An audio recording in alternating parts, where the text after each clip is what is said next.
Okay.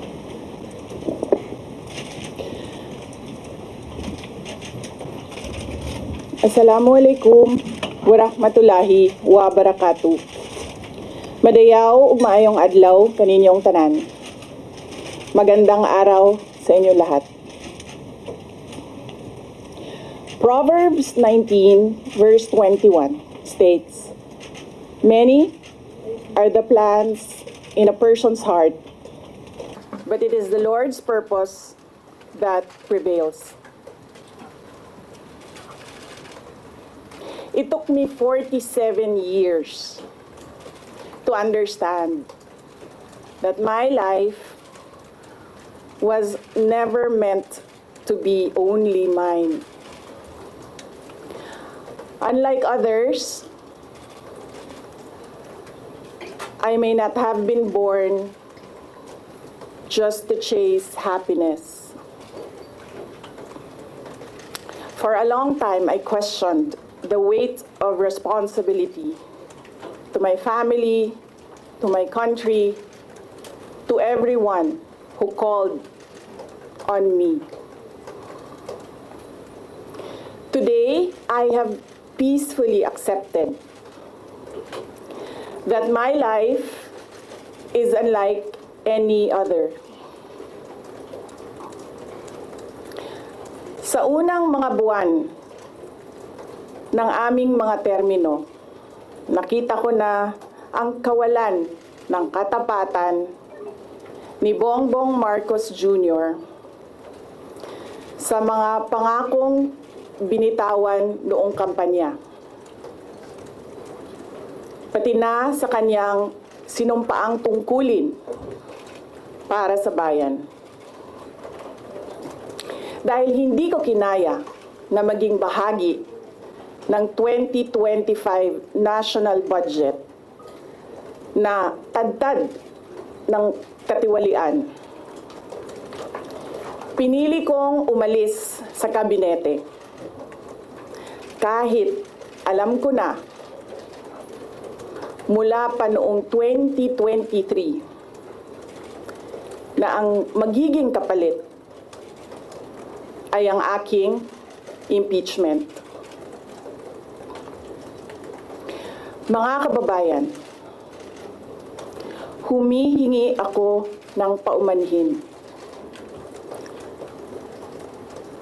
Patawad kung tinulungan ko mahalal si BBM bilang Pangulo ng ating bansa.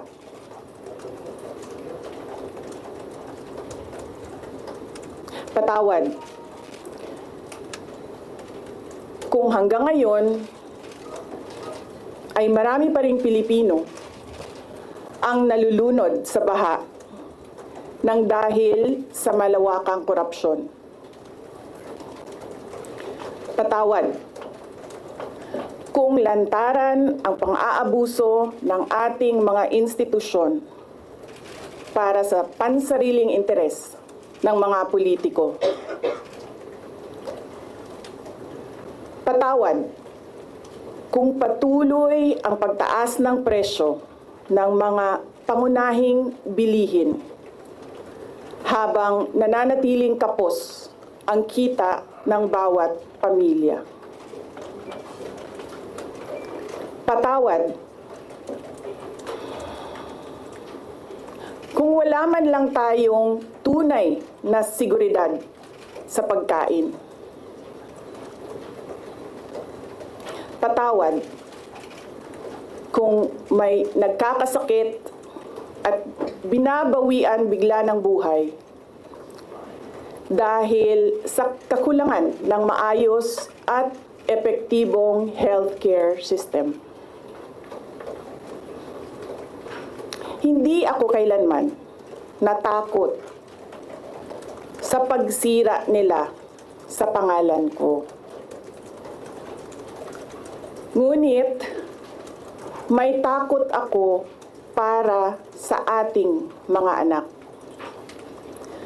May takot ako para sa susunod na henerasyon.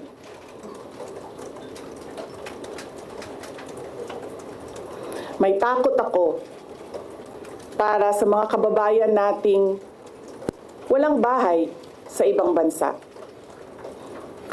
Walang pangalawang pasaporte, walang ibang matatakbuhan kundi ang Pilipinas.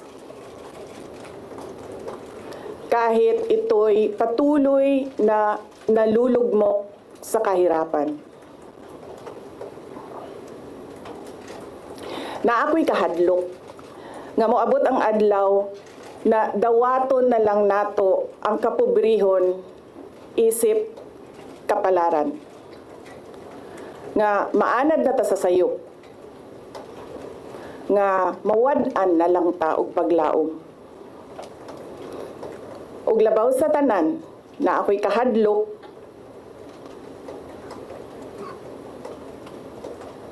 nga moabot ang adlaw nga wala na tay Pilipinas nga ikahatag sa atong mga anak. I cannot kneel before each and every Filipino to beg for forgiveness. Instead, I offer my life, my strength, and my future in the service of our nation.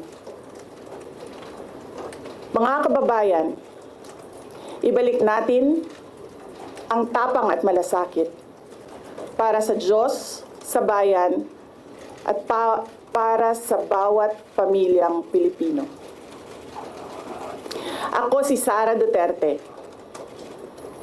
tatakbo bilang Pangulo ng Pilipinas. Shukran. Any questions? First question. Next time na ang question. Oh. Thank you. Good morning. Iniwan ko kay JC yung kabuuan ng speech.